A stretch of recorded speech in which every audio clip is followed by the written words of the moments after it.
Buenas, ingeniero Vilca. El día de hoy vamos a hablarles acerca de los ensayos ACTM que se realizan en metales ferrosos. Somos del grupo número 1 del tercer ciclo A de la Facultad de Arquitectura.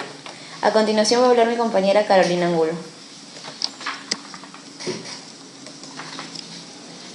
Los materiales ferrosos son aquellos materiales derivados del procedimiento industrial de los minerales del hierro o del fierro. El acero es un material más resistente y dúctil, por lo que es empleado ampliamente en la industria de la construcción. Los aceros de bajo contenido de carbono son los más dúctiles y blandos.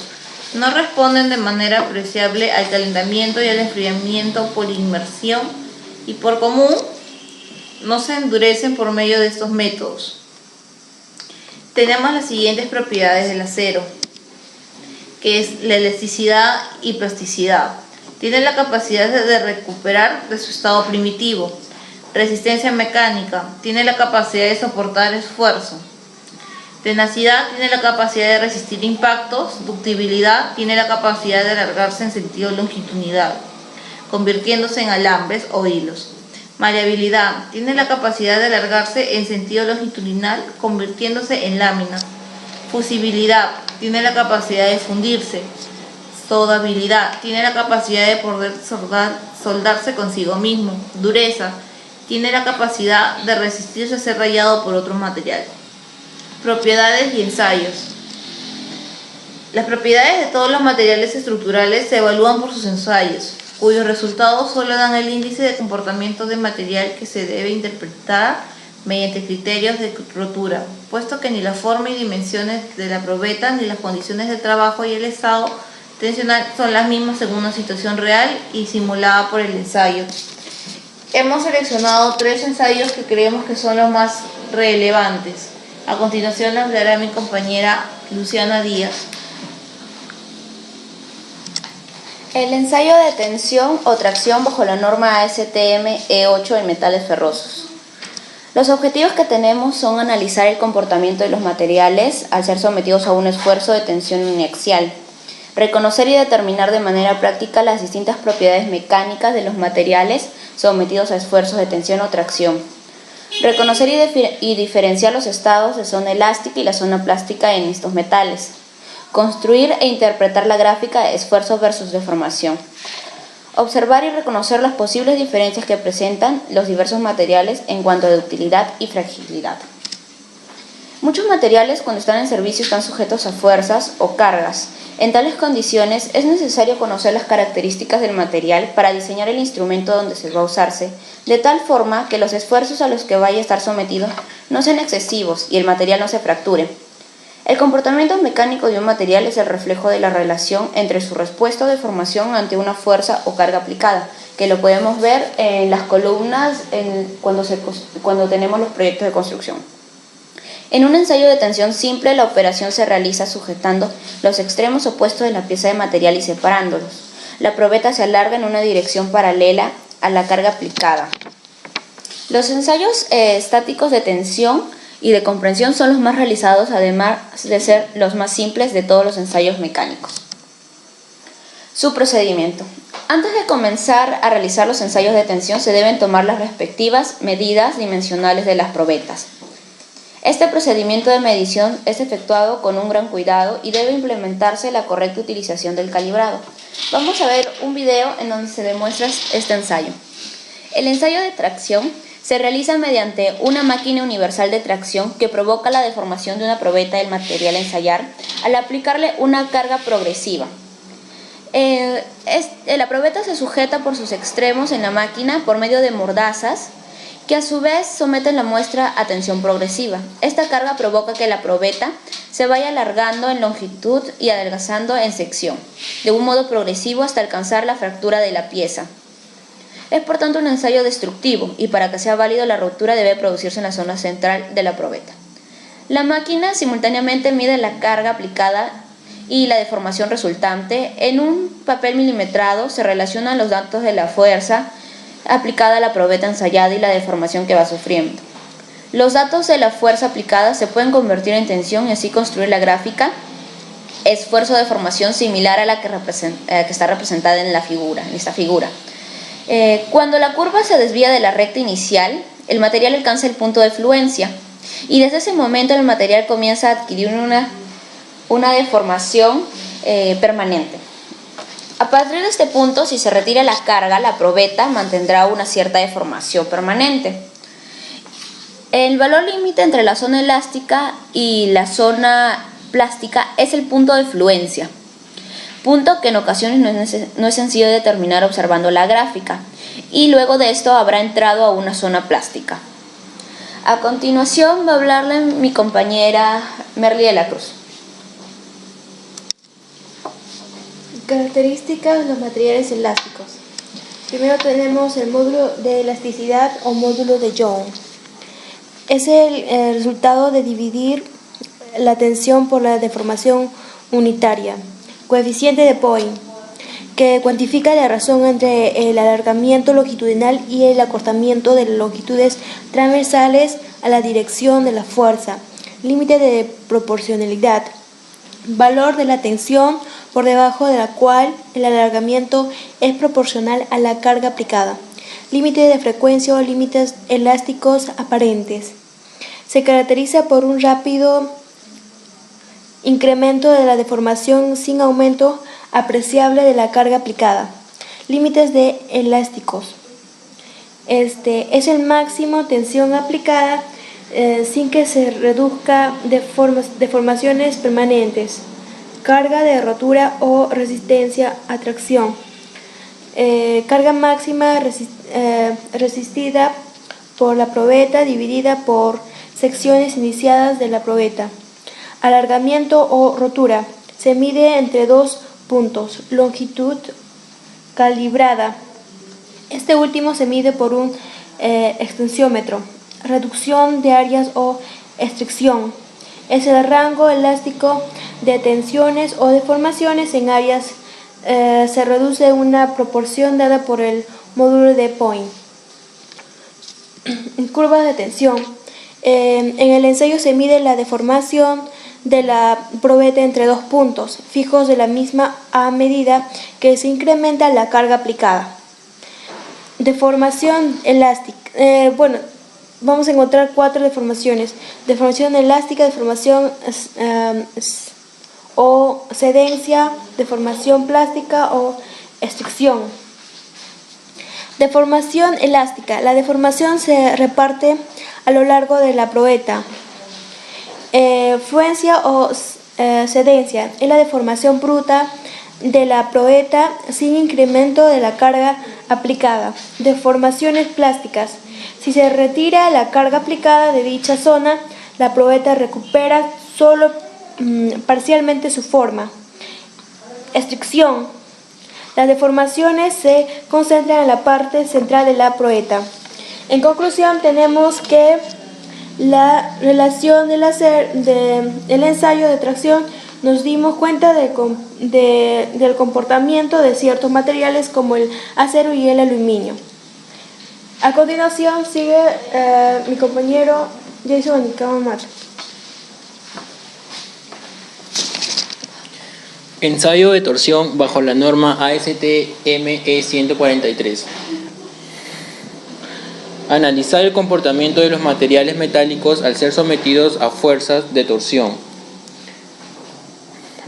Reconocer o determinar de manera práctica las distintas propiedades mecánicas de los materiales sometidos a fuerzas de torsión.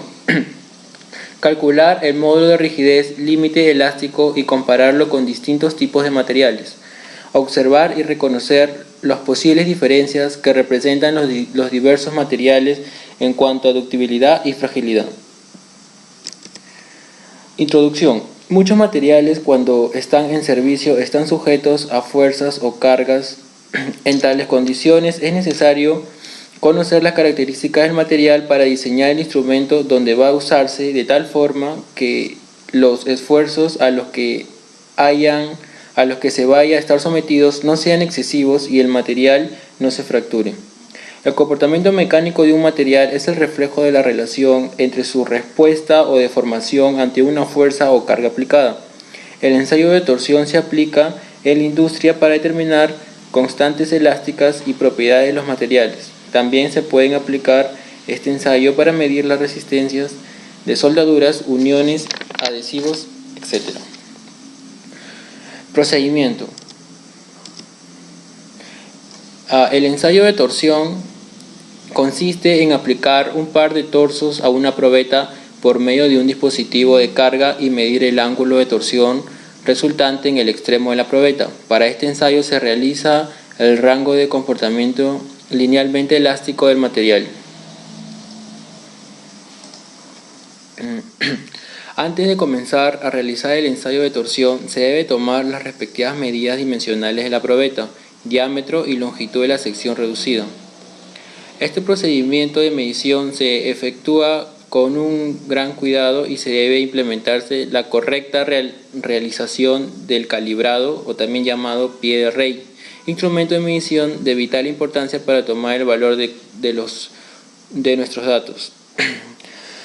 Trazar una línea recta con un marcador permanente o una punta delgada a lo largo de la sección cilíndrica en la sección reducida es con este fin para poder visualizar de manera más fácil la deformación de la probeta de torsión.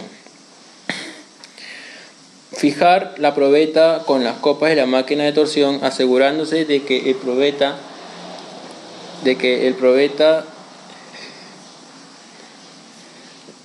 cilíndrica en la sección reducida. Asegurándose que la probeta quede bien sujeta, así a no tener problemas de deslizamiento de la misma. Aplicar una carga. Leer el ángulo de torsión correspondiente y registrar el valor en la tabla. Análisis del resultado. Podemos ver que el módulo de rigidez hallado comprende los resultados esperados. Además, podemos estudiar las características de fracturas de torsión en materiales dúctiles y frágiles. Conclusión.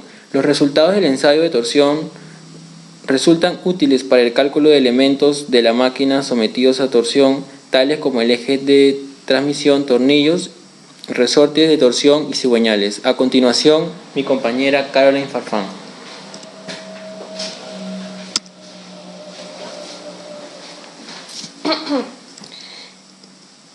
Ensayo de tenacidad por impacto de Sharping, bajo la norma ASTM E23. Tenemos 4 objetivos. El primero es analizar el comportamiento de los materiales metálicos al ser sometidos a un esfuerzo de impacto, determinar la velocidad en el momento del impacto y la altura inicial a la que es llevado el martillo seleccionado, identificar los comportamientos frágil y dúctil en la fractura de los metales mediante la observación visual, observar y reconocer la posible diferencia que se presentan en los diversos materiales en cuanto a la ductibilidad y la fragilidad. A continuación, mi compañero Willy Canchari.